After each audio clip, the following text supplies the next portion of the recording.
প্রিয় ভিউয়ার্স, আসসালামু আলাইকুম। আশা করি আল্লাহর রহমতে সকলেই ভালো আছেন।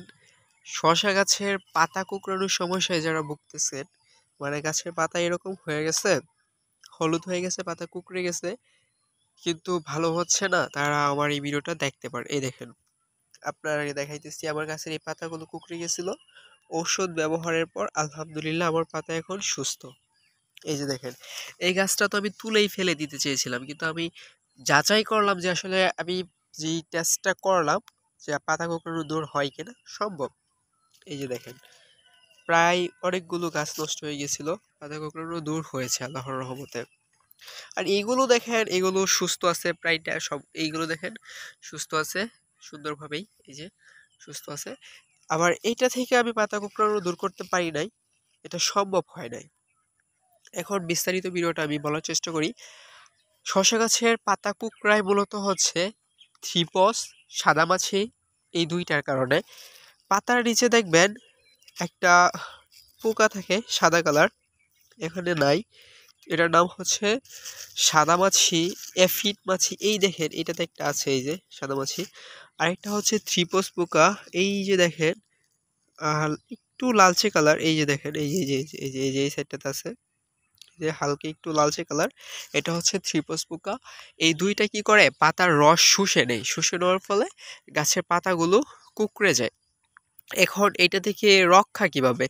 হ্যাঁ, এটা থেকে রক্ষার কিছু কার্যকরী উপায় হলো, প্রথমত আপনাকে প্রতিনিয়ত আপনার শসা ক্ষেতে পরিদর্শন করতে হবে, যেন আপনি একটা গাছের পাতা কুঁকড়ালে বা হলুদ হলে বুঝতে পারেন যে আপনার ক্ষেতে এই রোগটা আক্রমণ করছে, থ্রিপস বা সাদামাছি আক্রমণ করছে। একটু পাতাটা উল্টে উল্টে দেখবেন, তাহলে সুন্দরভাবে বুঝতে পারবেন যে আপনার গাছে থ্রিপস বা সাদামাছি আক্রমণ করে ফেলছে।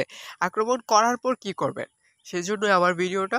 বাজারে যাবেন, সুন্দর করে সাকসেস কীটনাশকটা নেবেন, স্প্যানুসেন গ্রুপের সাকসেস কীটনাশকটা নেবেন। এটা হচ্ছে জৈব কীটনাশক, শুধু সাকসেসটা স্প্রে করবেন, সাথে আর কিছু দিয়েন না, একটা শুধু সাকসেস দিলেই হবে। সাকসেসটা দিলেন, আশা করি কমে যাওয়া শুরু হবে। তারপর হচ্ছে 7 দিন পর আবার সাকসেস দিয়ে দিবেন, সাকসেস কীটনাশক দেওয়ার পর হচ্ছে গিয়ে, আর এটা হচ্ছে একটা, আর আমি যেভাবে দিয়েছি, মানে সাকসেসের সাথে জৈব কীটনাশক হয়, সাকসেসের সাথে অন্য কিছু দেওয়া যায় না। আর আমি হচ্ছে পরীক্ষা ট্রায়ালিং এর জন্য সাকসেসের সাথে অটোস্টিন দিয়েছি, যেটা দিলে কি কোনো সমস্যা হয় কিনা। আমার একটা সমস্যা হয় না, আপনারা আমার গাছগুলো দেখতে পারতেছেন, এখন আল্লাহর রহমতে আমার গাছগুলো সুস্থ আছে। মানে সাকসেসের সাথে আমি অটোস্টিন দিয়েছি, অটোস্টিন হচ্ছে ছত্রাকনাশক।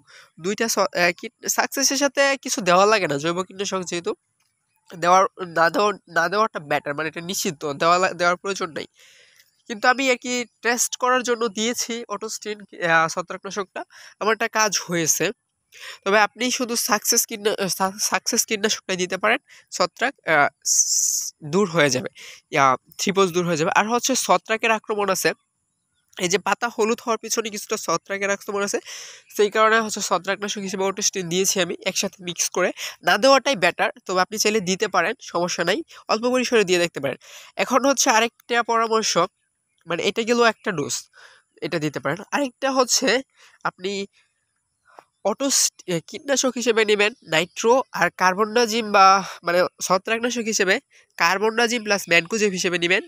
কম্পিনিয়ন দুইটা একসাথে মিক্স আছে, কম্পিনিয়ন কিন্তু বেস্ট ছত্রাকনাশক হিসেবে, মানে এটাতে ম্যানকোজেবও দেওয়া আছে, আবার হচ্ছে কার্বনডাজিম মানে ছত্রাকনাশকও দেওয়া আছে, দুইটা একসাথে, মানে দুইটা একসাথে কার্বনডাজিম প্লাস ম্যানকোজেব।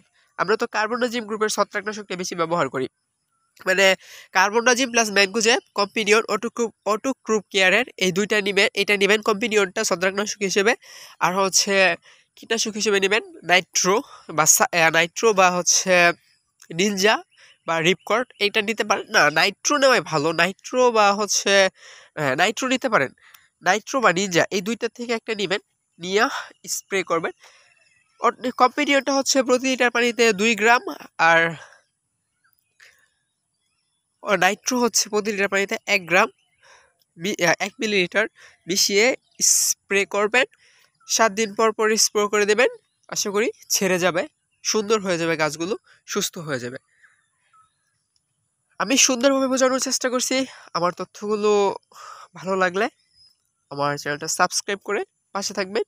আপনাদের জন্য নিত্য নতুন আপডেট নিয়ে আসবো ইনশাআল্লাহ।